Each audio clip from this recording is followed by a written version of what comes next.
Bonsoir à tous. Donc, il est 18h31. On va attendre encore quelques minutes pour laisser la chance à d'autres participants à cette soirée d'information de se joindre à nous.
Donc, on va démarrer cette soirée d'information.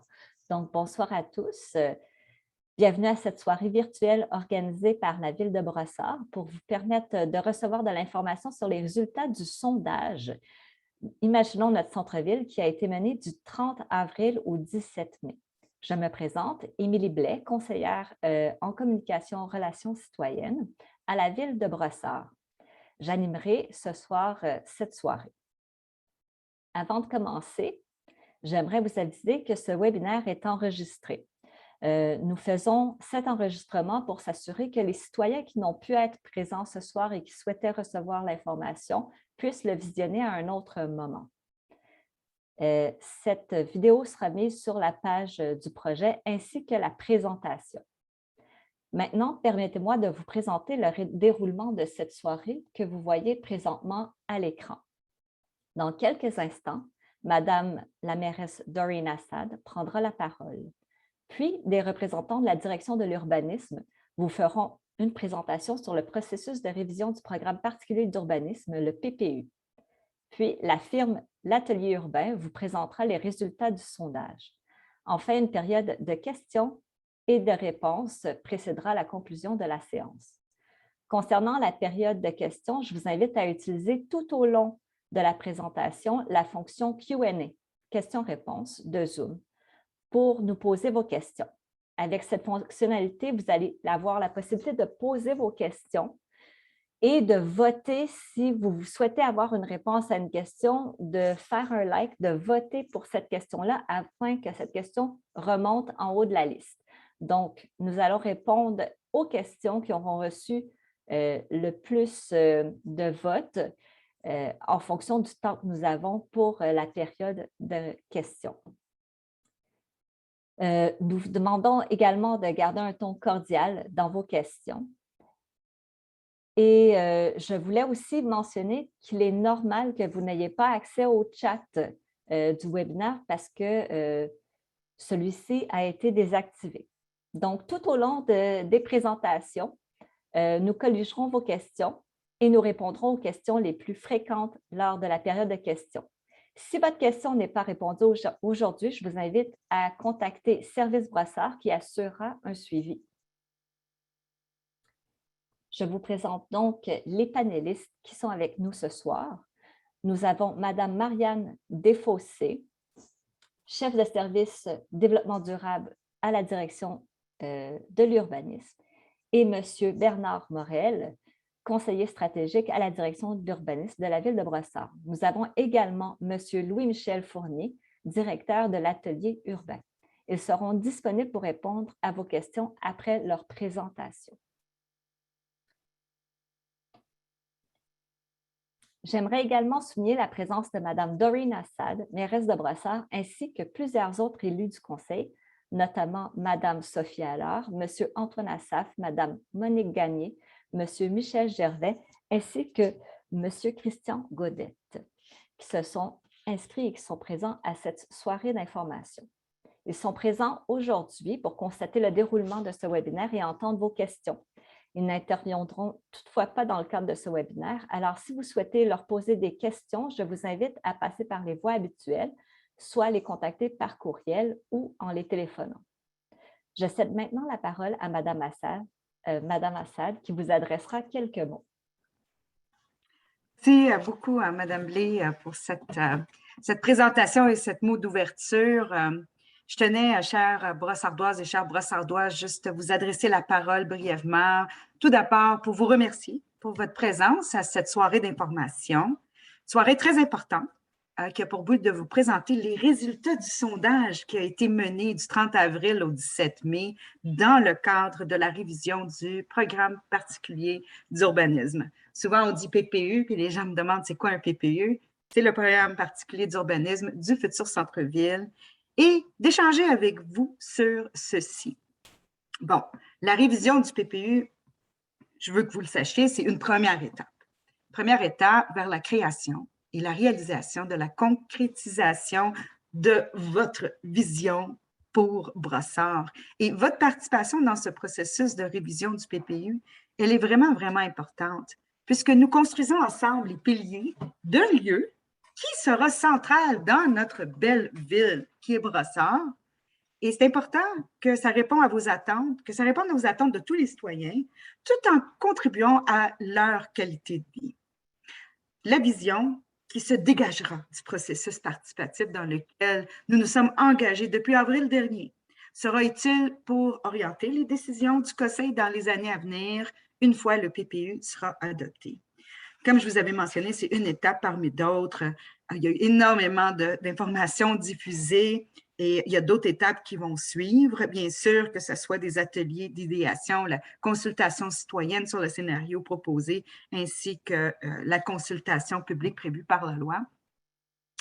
Mais sachez que ce premier jalon pour nous, c'est vraiment la démarche participative que nous sommes en train d'entamer et c'est pour se doter de cette vision. En novembre prochain, les ateliers d'idéation seront organisés. Puis, en printemps 2022, une consultation citoyenne, comme je vous ai mentionné, mais ce sera sur le scénario final qui sera mené. Et votre participation, chers citoyens, est primordiale à chaque étape de ce projet. C'est essentiel, je vous dirais même, afin de nous assurer qu'on s'en va dans la bonne direction. Une vision, je vous le dis, qui fait consensus, doit se dégager d'un processus d'élaboration du PPU pour orienter positivement le développement de Brossard dans son ensemble. Et cela ne peut pas se faire sans votre input, pardonnez-moi l'anglicisme, mais principalement votre participation de tous dans son élaboration. Je vois quand même qu'il y a plusieurs personnes inscrites. Je vous remercie de prendre votre soirée pour écouter le résultat du sondage en ligne qui a été fait. Et encore une fois, je vous le dis, je vous remercie sincèrement pour votre écoute et votre présence à cette soirée d'information virtuelle et je vous souhaite une excellente, excellente rencontre. Je vais rester avec vous jusqu'à la fin, mais en mode écoute. Puis comme avait été indiqué, si vous aviez des questions à me poser, vous n'aviez qu'à m'écrire par courriel, puis ça va me faire plaisir. Merci encore une fois pour votre présence, ainsi qu'aux élus du conseil municipal présent. Émilie, je vous repasse. Merci beaucoup, Mme Assad. Je vais maintenant inviter Mme Marianne Desfossés à faire la présentation sur le PPU, le processus de révision du PPU.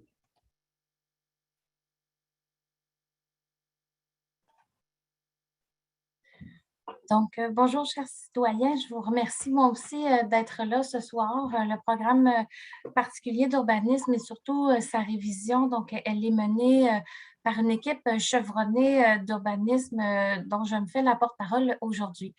Donc, en fait, qu'est-ce que c'est un programme particulier d'urbanisme? Eh bien, vous le voyez à l'écran, là, au-delà de tout le contexte réglementaire, le programme particulier d'urbanisme, il a pour objectif d'élaborer une vision, des orientations, un concept d'aménagement.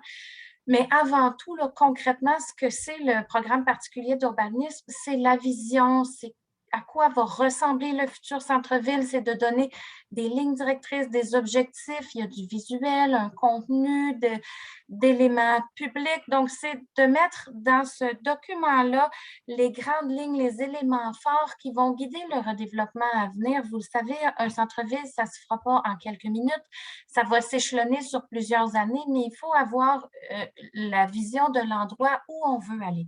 Et pour ça, c'est dans ce document-là qu'on va mettre ces éléments-là. Et ces éléments-là, ils viennent de vous, de votre vision à vous, de ce que vous souhaitez pour votre ville. Un centre-ville, ça vit grâce à ses citoyens. Il y a un sentiment d'appartenance qui vient avec ça. Et pour que vous sentiez que ce centre-ville-là vous représente, il doit aussi représenter dans son contenu ce que vous souhaitez obtenir. Et donc, suite à ce PPU-là, il y a le plan d'action qui va comprendre les interventions qu'on va devoir mettre de l'avant en tant que ville pour permettre d'atteindre ces objectifs-là, cette vision-là. Donc, à la prochaine diapositive, on va vous présenter le territoire, donc l'aire d'intervention. On s'est basé sur la future gare du REM pour déterminer l'épicentre. Et là, vous voyez sur la carte un cercle qui représente le rayon du kilomètre autour du REM.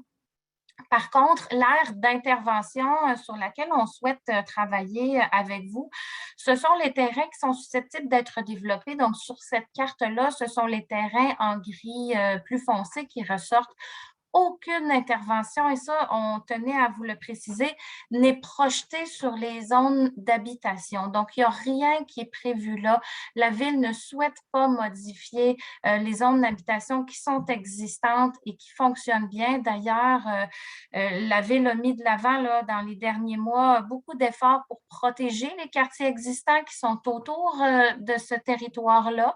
Donc, ça a été protégé avec un autre exercice réglementaire et maintenant, l'exercice qu'on fait ensemble avec vous, c'est pour les terrains commerciaux à redévelopper. Donc, j'insiste vraiment là, sur les terrains commerciaux qui sont là et qui sont identifiés sur le territoire en grisé.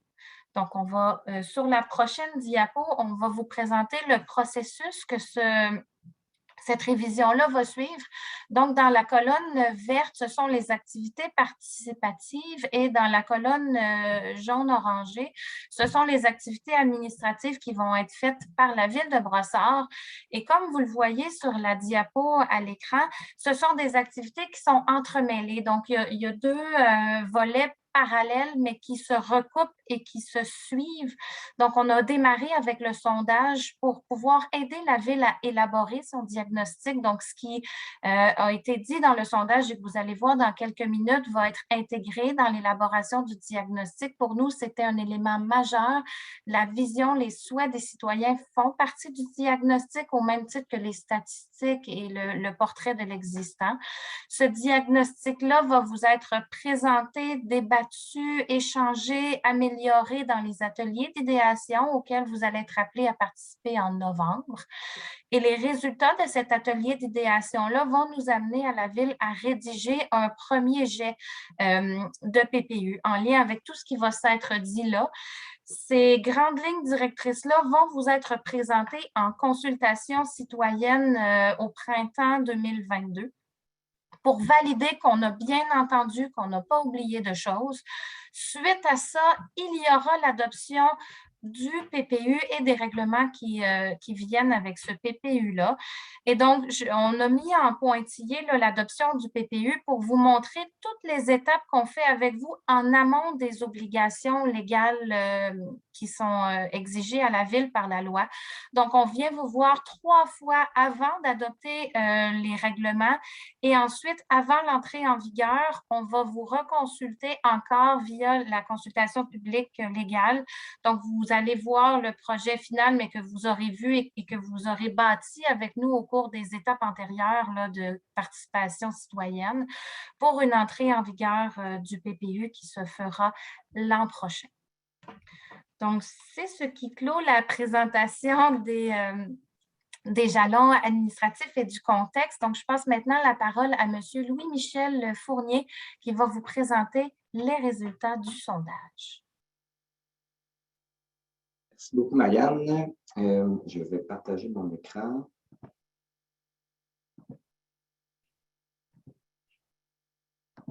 Donc, vous devriez voir mon écran à votre écran. Je vais la mettre en plein écran. Voilà. Bien content d'être parmi vous pour vous présenter les résultats. Allons-y tout de suite. D'abord, le nombre de participants, quand même assez important. On a 1975 personnes, donc pratiquement 2000 répondants au sondage. Et la proportion des âges représentés est assez... en fait, l'ensemble des tranches d'âge était représenté. Là, on part de... bon, très peu par contre en bas de 18 ans, mais sinon pour les adultes, là, de 18 et 24, après ça 25, 34. Monsieur Fournier, oui. On a un petit problème de partage d'écran. On va réessayer parce que Parfait. votre écran n'apparaît pas. OK, j'y vais. Partage d'écran. Si je fais ça comme ça. Voilà, Là, là, vous on voit voyez. bien. Et là, je pèse sur plein écran. Est-ce que vous voyez toujours? Oui, ça OK. fonctionne. Merci. Excellent. Merci beaucoup. Donc, ce que j'expliquais, c'est ces 2000 répondants qui ont participé au sondage et que les tranches d'âge étaient somme toute bien représentées, là, allant de 18 à 24 jusqu'à plus de 75 ans. Donc, et les principales tranches d'âge, comme dans la plupart des sondages, c'est les adultes, donc les 35-44 avec 26 et les 45-54 avec 20 Et les gens provenaient de quel endroit? Bien, majoritairement, c'était des résidents de Brossard. Évidemment, la promotion du sondage avait été faite auprès des résidents, qui représentent pratiquement la totalité des répondants, avec quelques pourcentages de personnes résidant à Montérégie ou ailleurs.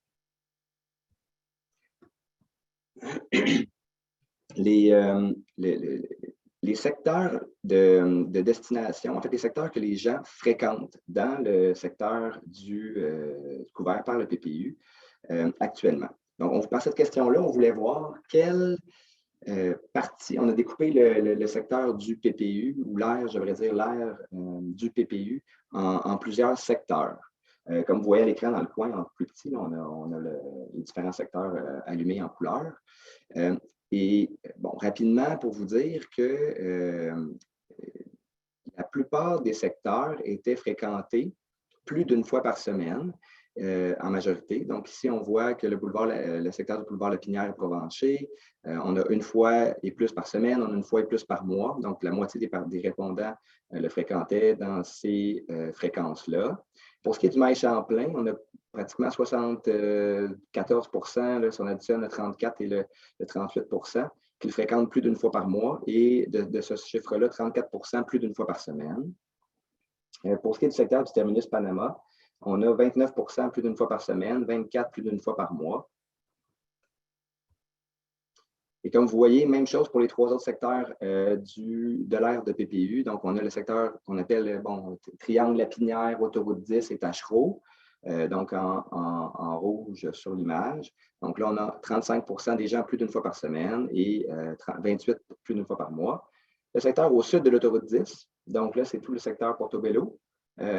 Donc, une partie commerciale fréquentée à plus d'une fois par semaine en grande majorité des répondants, donc à 44 et dans les mêmes proportions, à 39 on a le secteur de l'hôtel de ville qui était fréquenté à plus d'une fois par semaine. Donc, on voit que les répondants du sondage vont fréquemment dans le secteur du PPU.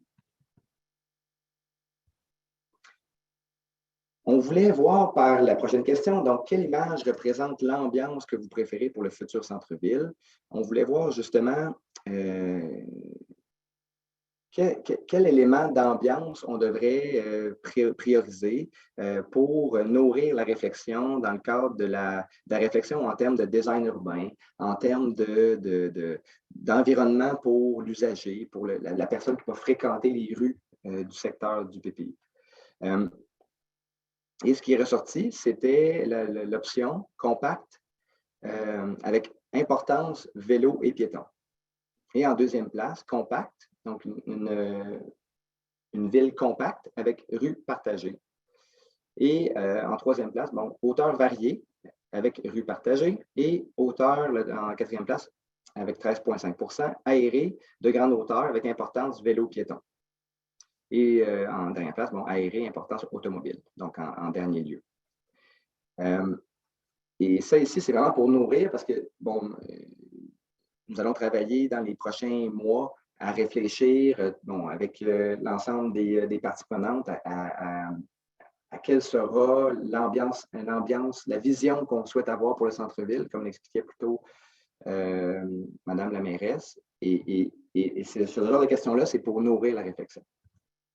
Même style de question, mais cette fois-ci pour le style architectural. Quel est le type de bâtiment qu'on souhaite retrouver dans le centre-ville, dans le secteur du futur PPU? Ce qu'on a comme réponse assez partagée entre 3 styles, mais en premier lieu, à plus de 30 %, un style contemporain audacieux, et les images étaient indiquées ici dans le questionnaire en ligne. En deuxième place, contemporain sobre. On a aussi les images d'inspiration qui étaient comme choix de réponse. Et en troisième lieu, à 26, on a le style plus traditionnel avec les images. Donc, ça va nous permettre aussi de voir, ça va nous permettre sans nécessairement, c'est pas nécessairement un choix qui va faire en sorte qu'on va absolument avoir ce style-là, ces bâtiments-là dans le secteur, mais c'était plutôt pour voir parmi ces choix-là, ces lignes directrices-là, lesquelles vous interpellent le plus. La question numéro 4 était en termes d'image. Donc, quelle image représente la forme du futur centre-ville que vous imaginez? On a une forme étalée, faible hauteur. On a une forme compacte avec hauteur moyenne, sans tour. Et on a une forme compacte avec hauteur moyenne, avec tour. Et les répondants ont privilégié la forme compacte, hauteur moyenne, sans tour. Donc, on a l'image d'inspiration ici. En deuxième place, avec 23 %, hauteur moyenne avec tour, et étalée, faible hauteur en troisième place. Presque ex aequo en deuxième place. Donc, la grande majorité des répondants préconisent une forme compacte avec des hauteurs moyennes. La question 5. Parmi les enjeux majeurs suivants, lesquels devraient être adressés en priorité? Donc là, on a dressé une liste d'enjeux qu'on retrouve dans les milieux urbains, et on voulait voir parmi ces enjeux-là, lesquels lequel enjeu on devrait avoir une attention plus particulière. Et ce qui ressort fort, c'est l'enjeu de la lutte et l'adaptation au changement climatique. On voit que ça ressort fort aussi dans la campagne électorale au fédéral. Mais bon, ça ressort ici aussi, évidemment, donc avec 33,3 %. En deuxième place, on a l'enjeu des aménagements adaptés et sécuritaires pour les citoyens de tous âges. Et en troisième place, avec 13 %, nous avons le développement économique et l'emploi. Puis après ça, on a les autres enjeux aussi là, qui ressortent avec une plus faible proportion, 12 % pour une offre en infrastructure de mobilité, le design et l'architecture, 11 %, et l'accès au logement répondant aux besoins de tous, à 10 %. Donc, mais celui qui est en tête de liste avec le plus de 30 %, là, la lutte et l'adaptation au changement climatique. La question 6, parmi les critères suivants, lesquels devraient guider la conception du futur centre-ville? Et le but de la question, c'était de voir si on a indiqué des critères pour les futurs développements, si on a à imposer des normes, bien, ça devrait être quoi qui dirige la réflexion là, vers ces nouveaux critères de développement-là. Évidemment, en lien avec la réponse précédente, les répondants sont cohérents. On parlait de lutte et adaptation au changement climatique. Là, on parle de respect de la nature. Donc, avec 1326 répondants qui ont coché ce critère. Le bien-être en deuxième place, avec plus de 1000 répondants. Et l'inclusion, en parenthèse, générationnelle, culturelle, etc., 934 répondants. Les autres critères reçoivent un peu moins de votes. La question 7, comment le centre-ville de Brossard devrait-il se démarquer? Il y avait plusieurs éléments qui étaient proposés comme choix de réponse, et celui qui ressort comme étant avec le plus de réponses pour ces parcs et espaces verts. Donc, centre-ville, parc et espace vert devraient être mis de l'avant. Et en deuxième place, avec les 992 répondants, un milieu de vie mixte et diversifié. Et ensuite, on a d'autres réponses avec à peu près le même nombre de deux réponses. Bon, 945 répondants pour le dynamisme commercial à l'échelle locale et pour son offre de loisirs et de services communautaires. Puis, bon, les deux dernières réponses pour son identité culturelle plurielle et son positionnement économique régional, avec moins de réponses, avec 541. Donc, parc espace vert, on avait la nature juste avant, on avait la lutte au changement climatique, ce sont les réponses prédominantes jusqu'ici. La question 8, quel rayonnement aimeriez-vous voir pour le centre-ville de Brossard? Et là, on avait, bon, allant du national ou international, le supralocal, le supra-régional, le régional, le local qui a eu le plus de votes avec 41,5 et le communautaire en deuxième place avec 22,6.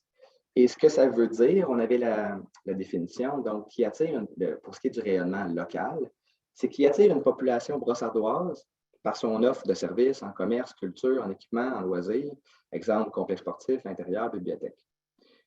Et en deuxième place, avec communautaire, donc c'est un rayonnement qui offre des services et des occasions de rassemblement pour la population qui habite le futur centre-ville, donc parc de quartier, centre communautaire. Donc, on est beaucoup dans les services offerts aux brossardois et brossardoises. La question 9, indiquez quel niveau d'accord vous avez avec les propositions suivantes. Donc, les deux premiers graphiques, ceux du haut, en vert et en bleu, adressaient la question de l'avenir des rues, l'avenir des espaces ouverts dans le secteur. Donc, rue à l'intérieur du centre-ville devrait laisser une place importante aux piétons et cyclistes. Donc, près de 50 donc 49,3 des répondants ont nommé qu'ils étaient fortement en accord avec une place importante aux piétons et cyclistes dans le secteur. À l'opposé, la question était tournée à l'envers. Donc, les rues à l'intérieur du centre-ville devraient prioriser la circulation automobile et laisser une faible place aux piétons et cyclistes. Et là, on a la réponse inverse. Donc, les répondants sont cohérents pour ces deux questions-là. Donc, on est fortement en désaccord pour donner une priorisation à la circulation automobile et on préconise le piéton et le cycliste. La deuxième question était par rapport à l'occupation du sol. Donc, au niveau du sol, que devrait-on prioriser? Donc, parc et espace public au centre-ville et laisser une faible place pour les stationnements en surface. Et nous sommes fortement en accord et en accord avec à peu près le même nombre de pourcentages, donc 36,2 en accord et 35 fortement en accord. Donc, pour un total de plus de 70 pour avoir une place plus importante pour les parcs et espaces publics au centre-ville versus les stationnements de surface.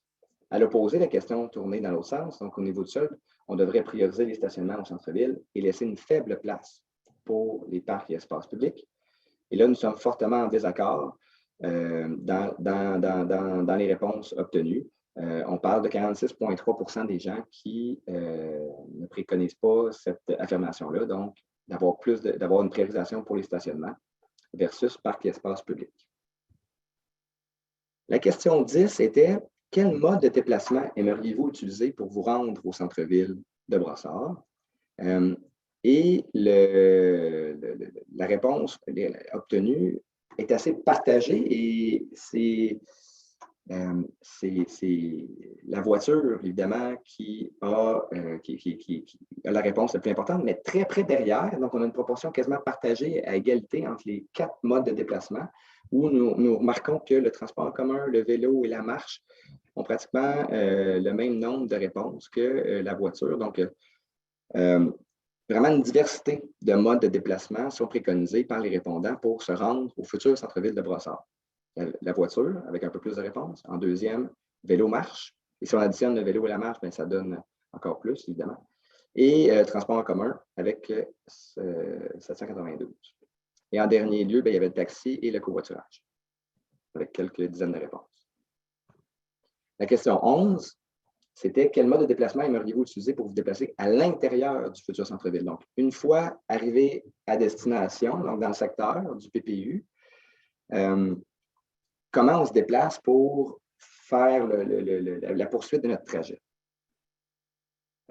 Et là, la grande majorité des répondants, donc avec 1435 réponses sur environ 2000, ont préconisé la marche dans leur choix. En deuxième, le vélo. Et en troisième, la voiture, pour se déplacer à l'intérieur du centre-ville. Le transport en commun arrive tout près derrière la voiture, avec pratiquement le même nombre de choix, avec 458, et quelques dizaines pour covoiturage et taxi. La question 12, pour quelles raisons vous déplaceriez-vous au centre-ville de Brossard? Ce qu'on cherchait à obtenir comme indication, c'est les motivations qui pousseraient les citoyens à se déplacer dans le secteur pour répondre à leurs besoins, entre autres. Et là, ce qu'on remarque, c'est qu'une diversité de choix a été sélectionnée pratiquement à égalité tous les choix proposés. Donc, on est cohérent, encore une fois, avec une réponse qu'on a eue plus haut, où on recherche une diversité, une mixité dans le secteur. Donc, que ce soit pour le premier choix, pour s'y balader, admirer des nouveaux espaces publics aménagés avec 71 %, ou encore, tout près derrière, effectuer des achats, ou pour fréquenter des nouveaux lieux de loisirs, de culture qu'on y retrouve désormais, pour accéder au REM, aux autobus pour le départ Panama, un peu derrière avec 59 pour prendre part à la vie urbaine, au dynamisme qui s'y développe. Donc, et en dernière place, qui a obtenu moins de votes que l'ensemble des autres, accéder à mon lieu de résidence. Par contre, ce qu'on remarque, c'est oui, il y a moins de votes, mais ça représente quand même 13 % des près de 2000 répondants qui se voient résider dans le futur centre-ville. Donc, parce que l'indication, le choix ici, c'était pour accéder à votre lieu de résidence, puisque vous aimeriez y déménager. La question 13 de 14, donc on arrive à la fin. Parmi les équipements publics et collectifs suivants, lesquels aimeriez-vous retrouver dans le futur centre-ville de Brossard? L'objectif de la question, c'était d'essayer de guider les choix lorsqu'on va arriver dans l'étape suivante de planification, d'essayer de guider les choix vers certains équipements qui seraient à préconiser dans le secteur. Et ce qui ressort avec 80 %, c'est des espaces de détente, de relaxation extérieure. En deuxième place, des espaces de rencontre extérieure pouvant accueillir divers événements. Donc, la notion événementielle est ajoutée là. Avec 62 % des lieux de diffusion culturelle et artistique. Et un peu plus derrière, donc sous la barre des 50, j'en ai nommé quelques-uns, donc des lieux de savoir et d'éducation, des terrains de sport, aires de jeux extérieurs, des jardins communautaires. Et avec un peu moins de pourcent, on tombe en bas de 30, salles communautaires polyvalentes, salles de sport, donc autres, avec d'autres suggestions qui étaient proposées. Donc, mais en premier lieu, des espaces de détente et de relaxation extérieure ressort quand même avec pratiquement 4/5 des participants préconisent avoir ce type d'équipement-là ou d'espace-là dans le centre-ville. La dernière question était une question ouverte, à savoir qu'est-ce qui ferait du centre-ville de Brossard un endroit idéal à fréquenter? On voulait avoir les idées qu'on a regroupées ici pour fin de diffusion en grand groupe en nuages de mots. Ce qui ressort au centre, on voit vert, commerce, restaurant, facilité, locaux, boutiques, petits, terrasses. En haut, on voit culturel, café, parc. Et là, je pourrais tous les nommer, là, mais vous avez le nuage de mots sous les yeux, avec en premier lieu vert, commerce, qui ressort comme étant des thématiques très souvent nommées dans les réponses des répondants. Ça fait le tour pour le résumé du sondage.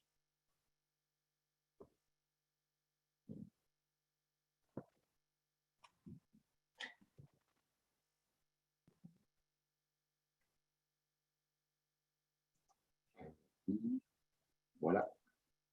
Merci beaucoup. Donc, les prochaines étapes à venir, je vais laisser Madame Desfossés vous les présenter, vous les remémorer un peu.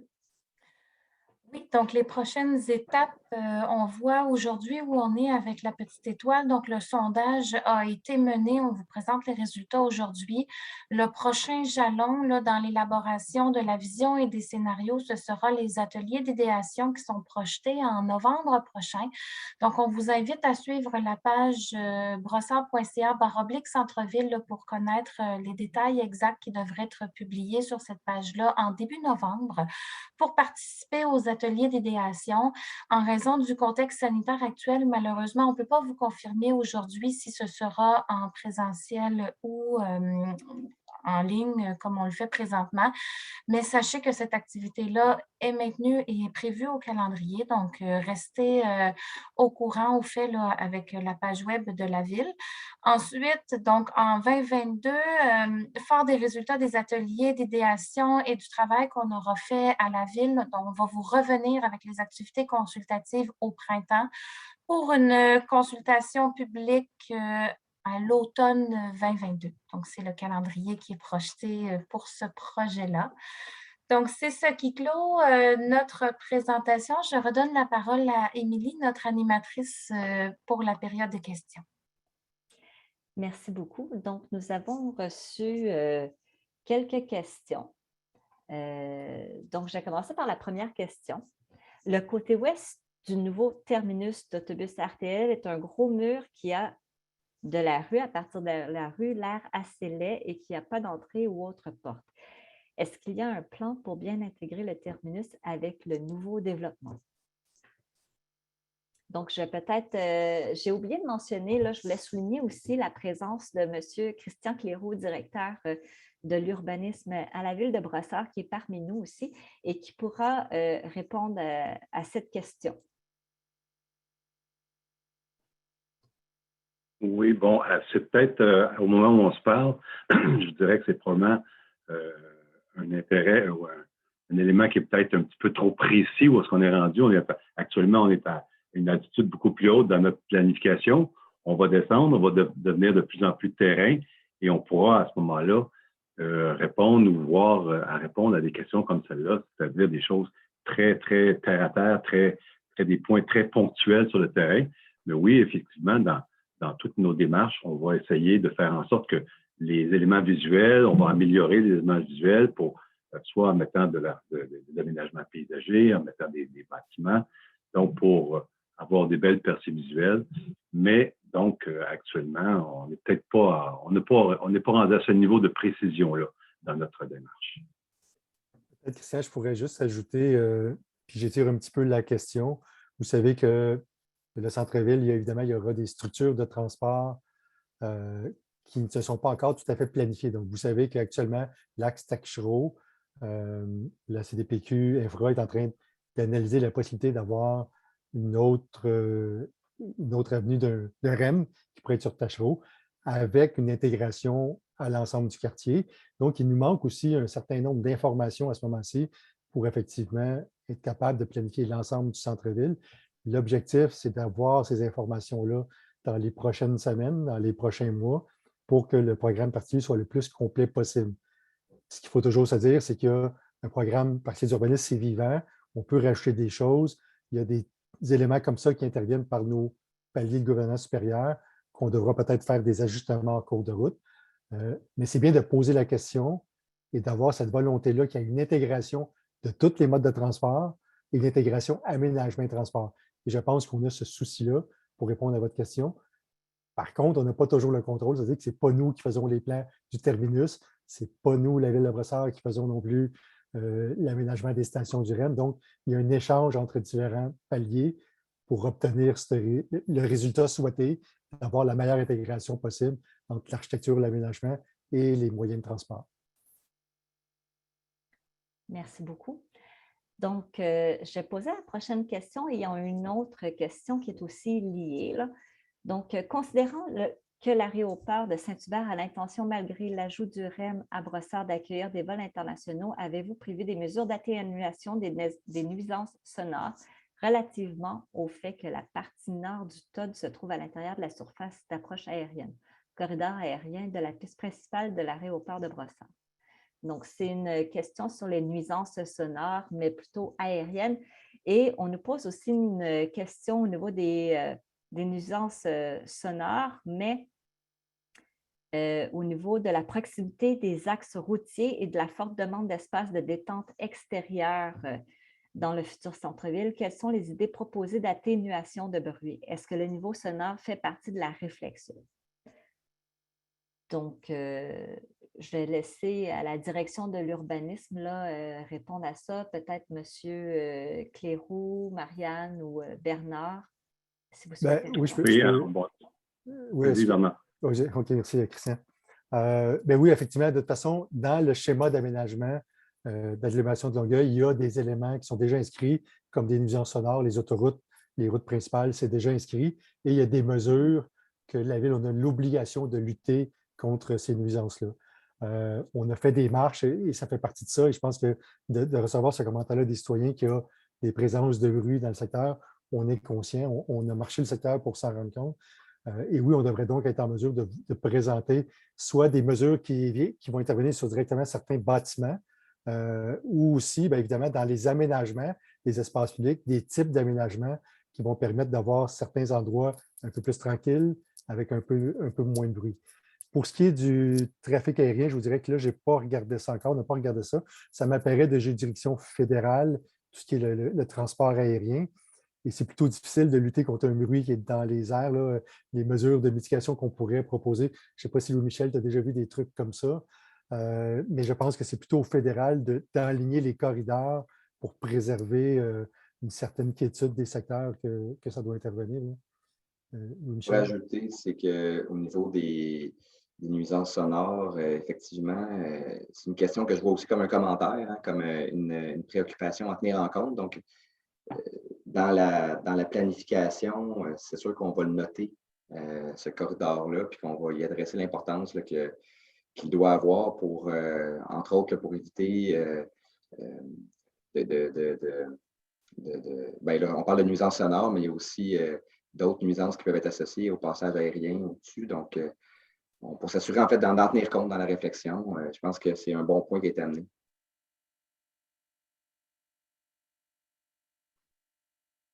Il y aurait quelque chose d'autre à ajouter ou je vais passer à la prochaine question? Parfait. Alors, en lien avec les résultats du sondage concernant la préoccupation pour les modes de déplacement actifs, prévoit-on un réseau de voies cyclables avec itinéraire fonctionnel, continu et sécuritaire et en stationnement à vélo au centre-ville? Présentement, il n'y a pas de piste cyclable sur le boulevard Taschereau et permettant l'accès au terminus Panama. Merci beaucoup. Peut-être, Madame Desfossés, je vais vous laisser répondre à cette question-là.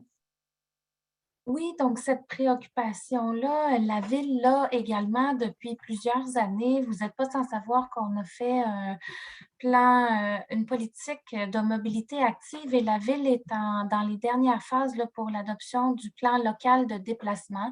En parallèle avec ça, la Ville a fait réaliser il y a quelques années, en collaboration avec la CMM d'ailleurs, qui est présente aujourd'hui, une étude pour évaluer quels seraient les endroits à privilégier pour assurer une bonne accessibilité au REM. On sait que le REM arrive très prochainement. Donc, il y a des actions à court terme à faire. Donc, oui, on est sensible à ça. Et comme le mentionnait M. Fournier tout à l'heure, on est content que vous nous mentionniez cette préoccupation-là aujourd'hui. Ça signifie qu'autant les résultats du sondage que les préoccupations qu'on avait sont bonnes et qu'on doit continuer là, de les mettre en priorité là, dans les analyses qu'on fait et les activités consultatives qu'on va mettre de l'avant pour trouver les meilleures solutions à ce problème-là. Peut-être pour faire suite à cette question qui est en lien avant de passer à une autre question, on nous pose ici comme question, comment interprétez-vous les résultats de l'enquête étant donné que les plus grands groupes de répondants veulent conduire au centre-ville, mais dans la plupart des questions, les citoyens ont donné la priorité à la marche, au vélo et à l'élimination des voitures. C'est justement un peu en lien là, avec la réponse que vous donnez. Est-ce que vous pourriez peut-être en parler un peu? Je me lance et ensuite peut-être Louis-Michel. En fait, je pense que c'est typique un peu du type de développement que Brossard a connu. Donc, la ville est constituée d'immenses quartiers de résidences unifamiliales isolées. Donc, la voiture est encore très, très présente. Elle va l'être encore, là, malgré tous les efforts que toutes les villes, que tous les gouvernements auront de diminuer la présence de l'automobile. On a un certain nombre d'années où ça va être encore, je pense, le mode doit être le plus utilisé. Et la façon dont la ville s'est construite, je pense que ce qu'on comprend de son âge, c'est que les gens disent on est dans nos quartiers, le transport en commun n'est pas super efficace dans nos quartiers. Et quand on a des courses à faire, et on voit dans certaines questions qu'on y va régulièrement, toutes les semaines, plusieurs fois par mois, bien, l'automobile est le meilleur moyen encore pour s'y rendre. Une fois qu'on est rendu là, qu'est-ce qu'on fait? On aimerait ça avoir une ambiance où il y a moins d'autos. Donc là, ça nous indique peut-être est-ce qu'on doit privilégier certains aménagements de stationnement. Donc, les gens se stationnent et ensuite, ils font quelques éléments de course, des trucs comme ça. Donc, c'est un peu le message que nous, on a en se disant, et je pense que ça vient confirmer le fait que Brossard s'est construit comme ça à partir du début de Brossard, là, fin des années 50, début des années 60. Et ça va être comme ça pour un certain nombre d'années encore. Les transports, Marianne l'a dit tantôt, le REM va ouvrir dans un axe, c'est-à-dire de l'autoroute 30 jusqu'au centre-ville, mais l'axe est-ouest, avant qu'on ait un REM ou un autre système de transport très développé qui va aller chercher les gens dans tous les quartiers, ça va prendre encore quelques années, évidemment. Ça pourra évidemment influencer à partir de là comment on s'irait au centre-ville. Mais ce qu'on comprend, c'est que la voiture est encore très, très utile pour s'y rendre. Ce que je comprends aussi, c'est que... Allez-y, Christian. Ce que je comprends aussi, c'est que pour que nos citoyens délaissent leur auto pour aller au centre-ville, bien, comme Bernard dit, il va falloir qu'on améliore nos transports en commun. Il faut que les gens trouvent que ça va être plus intéressant d'y aller en transport en commun, aussi facile, aussi rapide, aussi agréable que de prendre leur voiture. C'est comme ça qu'ils vont peut-être délaisser un petit peu tranquillement au fil des années leur voiture pour prendre des transports en commun. Ça va falloir qu'ils soient bonifiés parce qu'actuellement, on comprend qu'ils ne voient pas encore l'avantage. C'est ce qu'on comprend. C'est ça que je voulais mentionner.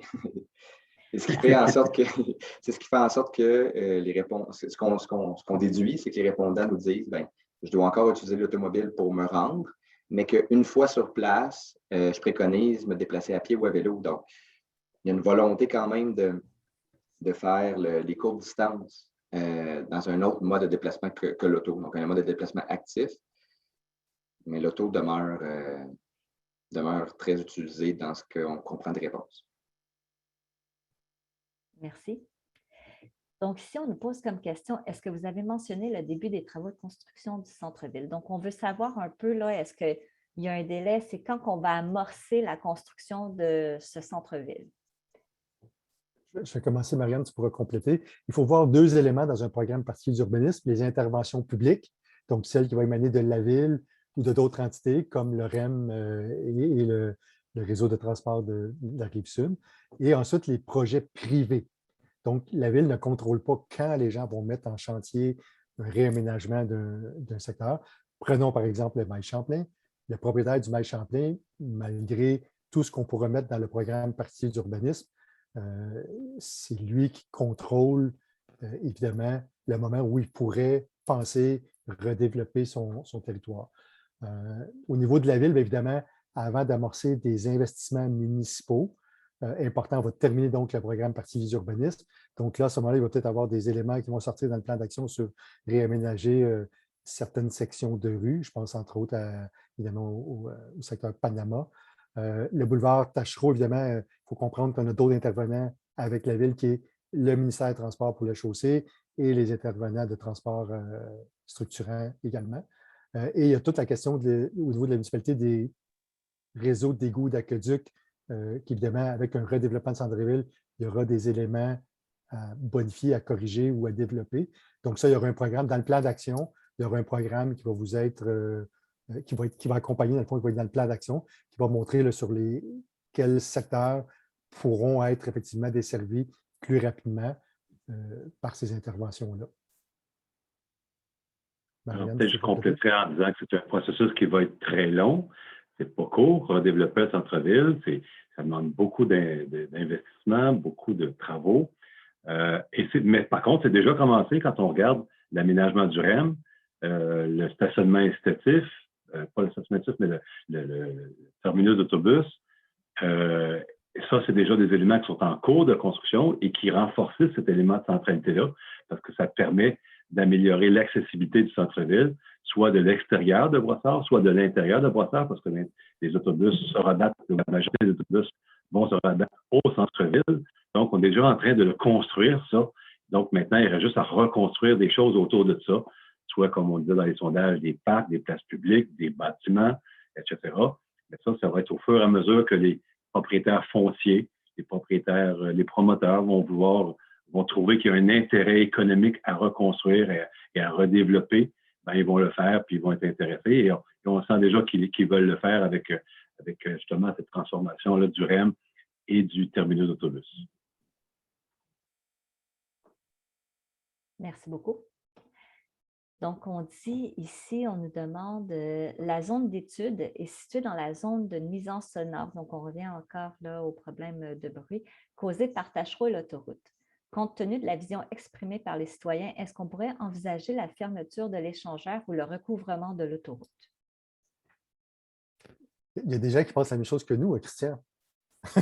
le fameux échangeur de Taschereau pour avoir accès à l'autoroute 10, oui, c'est effectivement un élément important à identifier, mais en même temps, c'est l'accès principal pour les gens de Brossard pour avoir accès à l'autoroute 10. Donc, sur le bureau de projet, on ne l'a pas dit tantôt, mais il y a un bureau de projet pour l'élaboration du programme particulier d'urbanisme où le ministère des Transports, les gens de transport en commun, la communauté métropolitaine de Montréal, donc tous les intervenants qui peuvent avoir quelque chose à dire dans le programme particulier d'urbanisme, on a créé un bureau de projet et on se rencontre évidemment un petit peu moins pendant la période d'été, mais on s'est rencontrés au printemps et ça va continuer tout le long du processus. Et ces gens-là sont donc assis à notre table. Et ces discussions-là de fermer une bretelle d'autoroute, la rouvrir, la réaménager, ça fait partie des discussions. Donc, je ne peux pas vous dire aujourd'hui c'est quoi les solutions, mais aussi, il faut aussi penser que nos ministères, là, par exemple le ministère des Transports, ils ont plusieurs projets dans plusieurs villes. Donc, quand on a des projets comme ça qu'on peut élaboré dans un programme particulier d'urbanisme, c'est parfois long avant d'arriver que les investissements suivent. L'objectif, c'est d'ici notre programmation là, de fin juin 2022, c'est d'avoir une vision à long terme qui pourrait peut-être prévoir des interventions sur les bretelles d'autoroute ou sur le boulevard Taschereau pour atténuer le bruit assurément.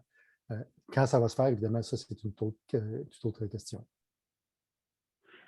Pour compléter, je dirais que on l'a vu dans les sondages tout à l'heure, dans les centres-villes, ce qu'on retrouve majoritairement, notre planification qu'on fait la plupart du temps, c'est de planifier le piéton, planifier pour le vélo et pour le transport en commun, on ait le plus de monde possible, et peut-être un petit peu moins de la place pour l'automobile, peut-être plus en périphérie pour leur permettre d'arriver, mais pas au cœur.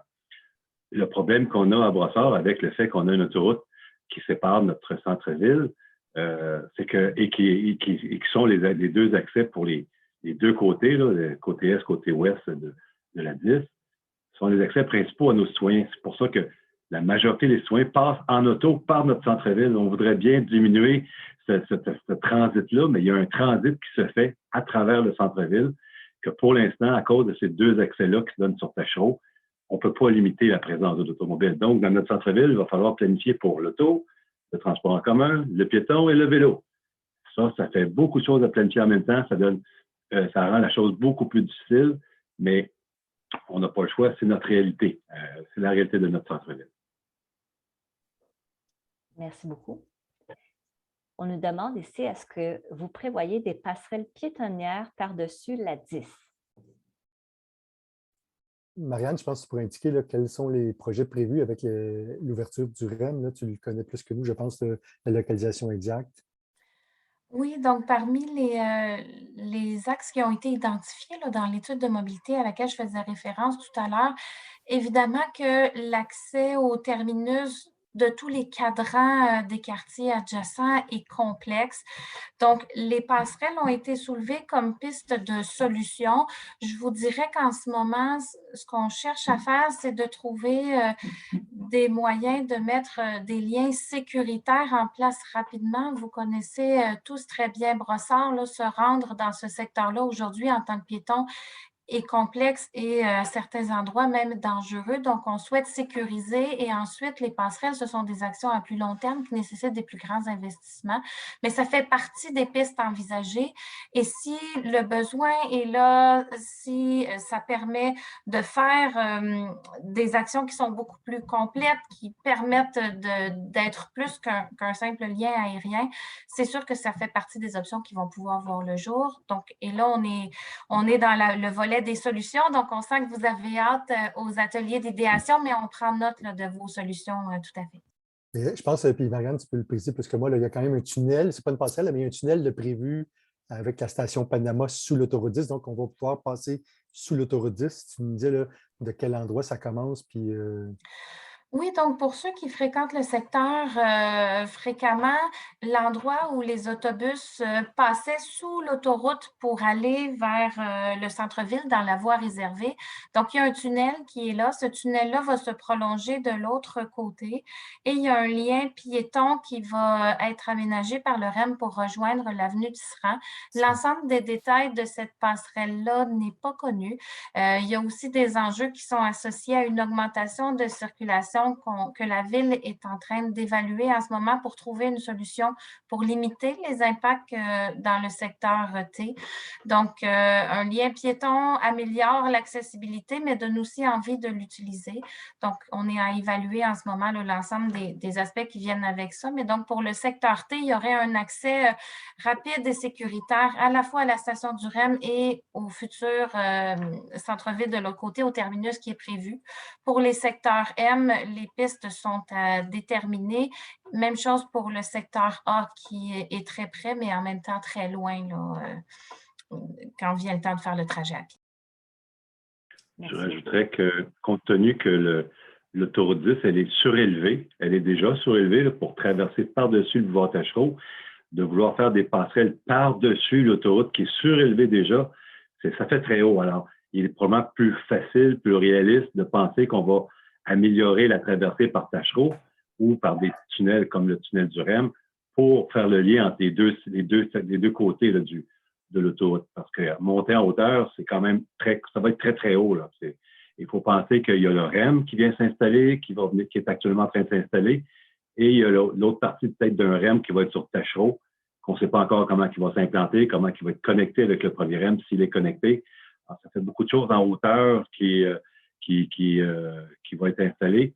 Je pense que ça va être plus simple d'essayer de passer. Et pour le piéton, c'est plus simple aussi d'être uniforme sur le terrain plat. Alors, si c'est possible, on va essayer de trouver des solutions à cet endroit-là qui vont être moins coûteuses déjà et peut-être plus réalistes. Merci beaucoup. On nous pose ici comme question, pourquoi limiter la zone d'intervention excluant la zone de 1 km, tenant compte que le TOD est une zone de forte densité pour supporter les commerces et transports publics? Peux-tu remettre la diapo 8, s'il te plaît, Émilie, pendant que je vais répondre?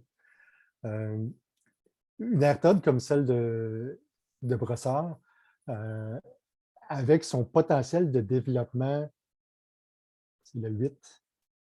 Voilà, peut-être le mettre en plein écran.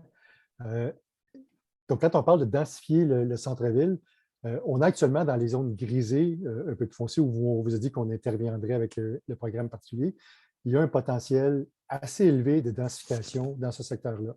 Les autres secteurs que vous voyez, nous, on appelle ça c'est des secteurs matures. Donc, c'est des quartiers qui ont été développés dans les années 60-70 principalement, qui ont effectivement une monofonction, c'est presque totalement d'une familiale isolée, mais il y a une maturité, il y a une homogénéité dans ces quartiers-là. Et on ne pense pas que c'est le moment actuellement de faire des interventions spécifiques à l'intérieur de ces espaces-là. Notre programme particulier d'urbanisme, il vise une longue période, 10 ans, 15 ans, 20 ans. Peut-être que quand on aura redéveloppé les unités résidentielles qui vont, parce qu'il faut se le dire, c'est comme ça qu'on va redévelopper notre centre-ville. Au lieu d'avoir juste du commerce dans les parties grisées, il va y avoir une mixité du commerce et du résidentiel. Quand on aura complété ces développements-là, et je pense que ça va durer plusieurs années, est-ce qu'il y aura un questionnement sur ces quartiers-là qui sont à une distance de marche assez courte de la station du REM et qui pourraient être densifiés? Oui, c'est peut-être une bonne question, mais au moment précis où on a là, la maturité et l'homogénéité de ces secteurs-là nous font dire que ce n'est pas le moment propice pour faire des interventions dans ces quartiers-là. Merci. Alors, on a une prochaine question. Le terminus restera-t-il à ciel ouvert ou sera-t-il à base de bâtiments? Donc, Marianne, je pense que… ben, c'est peut-être Marianne, mais en même temps, ça, c'est des projets là, du REM et du RTL. Donc, je vais quand même laisser la parole à Mme Desfossés pour y répondre. Donc, mon punch a été vendu. C'est Ah. exactement ça. En fait, le terminus appartient à la Caisse de dépôt et de placement là, conjointement avec les organismes de transport. Donc, l'avenir du développement de ce site-là leur appartient. Par contre, dans la vision à long terme, rien ne nous empêche, et vous, là, en tant que citoyen, d'émettre votre vision de ce secteur-là. C'est très intéressant d'envisager que ça pourrait être le premier pas vers quelque chose de différent, un peu comme on peut voir par exemple à Longueuil ou à Montréal avec des stations en souterrain et tout ça. Donc, quand on parle de vision dans le PPU, on a une vision long terme. Donc, à court terme, on a les équipements qui sont là aujourd'hui. L'avenir du développement de ça n'appartient pas à la ville, mais on peut quand même faire des suggestions et proposer de quelle façon ça pourrait s'intégrer dans un développement de centre-ville. Moi, je rajouterais que déjà, on essaie de convaincre les ministères, les organismes du gouvernement supérieur de faire des liens entre le REM et le terminus d'autobus pour qu'une fois que l'usager quitte l'autobus, ben, qu'il n'ait pas à braver les intempéries pour aller jusqu'au REM, qu'il ait une section qui soit fermée, protégée contre la pluie, contre la neige, contre les vents, pour se rendre jusqu'au REM, pour que ce soit vraiment agréable. Si on veut faire en sorte que les citoyens de Brossard prennent de plus en plus l'autobus pour se rendre jusqu'à la station, pour prendre le REM et non pas le retour, ben, il faut que ça soit agréable, il ne faut pas qu'il y ait des inconvénients de ce genre-là, sinon ils ne le prendront pas. Alors, il faut qu'ils sortent de l'autobus et qu'ils bravent les intempéries, des journées d'hiver ou des journées de pluie, ben, ils vont décider d'un autre mode de transport parce que ce ne sera pas pratique. Donc, ça, on essaie de les convaincre. Ils regardent ça, mais comme Marianne a dit, ce n'est pas la ville qui bâtit ces équipements-là, ce sont les paliers supérieurs. Et on essaie de faire en sorte qu'ils se parlent pour que ce soit le plus pratique pour le transport, pour l'usager. Merci beaucoup. Donc, on a encore une question qui est liée là, au transport en commun, c'est y aura-t-il des navettes qui se rendront aux stations REM? Donc, peut-être, je ne sais pas si vous avez la réponse à cette question-là, mais pour tous les citoyens, là, je crois qu'actuellement, le RTL mène des consultations publiques là, sur son réseau d'autobus. Donc, je crois que c'est encore actuel. Il y a encore un sondage en ligne. Donc, je les inviterai à communiquer avec le RTL là, pour tout ce qui est les questions sur le réseau d'autobus. Après, est-ce que vous, à la direction de l'urbanisme, avez une réponse pour cette question? Mais ça rejoint ce que tu viens de dire, c'est-à-dire que oui, évidemment, le réseau de transport par autobus doit être revisité avec les 2 stations qui vont être sur le territoire de Brossard. Donc, tout ça, c'est en cours de route, puis il va y avoir une période d'ajustement. Quand ces gens-là sont sur le bureau de projet, même à l'heure qu'il est aujourd'hui, on ne sait pas exactement comment les gens vont intégrer le REM. Il y a évidemment la pandémie qui est venue changer plein de trucs aussi sur nos déplacements. Donc, il y a une révision complète de toutes les lignes d'autobus pour évidemment se diriger maintenant vers le REM. Et oui, c'est la RTL qui est en charge de cette révision-là. Et tu as raison, il y a encore des consultations publiques. Il va y avoir des plans qui vont être annoncés. Il va y avoir un petit peu, je pense, de work in progress là, pour permettre ces ajustements-là.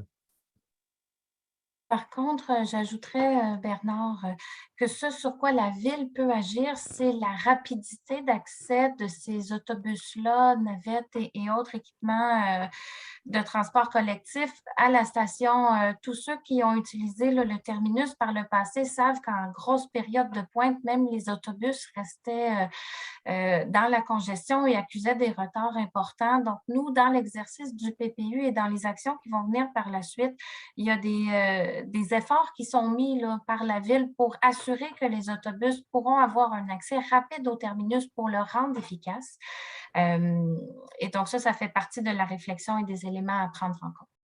Et j'ajouterais juste, là, on ne l'a pas dit comme point d'information, Et pour ceux qui vont participer aux ateliers d'idéation, on a une firme d'ingénierie en circulation qui sont en train d'analyser tout ce secteur-là. Tous les feux de circulation sont analysés et donc tous les éléments de circulation vont être discutés lors des ateliers d'idéation.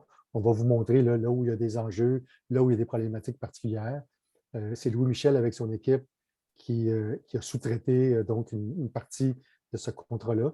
Donc, le rôle de l'atelier urbain comme coordinateur du dossier du programme particulier, c'est de nous donner toute cette information-là au niveau de la circulation. C'est en cours de route. Là, toutes les études vont se faire, ont commencé et ils vont se faire là, dans le courant de l'été et de l'automne pour qu'en novembre, on puisse vous donner là, une image de ce qu'on a et de ce qu'on prévoit aussi comme augmentation ou diminution de circulation.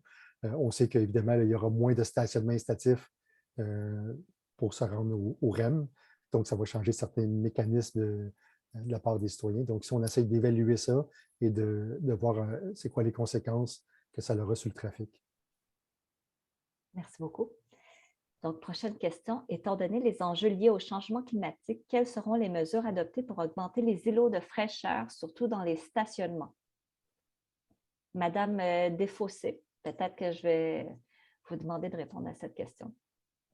Donc, on est dans les solutions. Je vous dirais qu'à la lumière des résultats du sondage qu'on a obtenu, ça fait partie des éléments, là, vous le rappelez bien avec votre question, là, qui sont prioritaires pour la majorité des citoyens. Donc, oui, les îlots de fraîcheur, ça va être essentiel dans le centre-ville. Il y a plusieurs pistes pour y arriver. Les pistes définitives ne sont pas déterminées et il y aura probablement une combinaison de mesures, mais on peut penser, par exemple, à du stationnement souterrain, à des bandes végétalisées plus grandes, à des toits verts.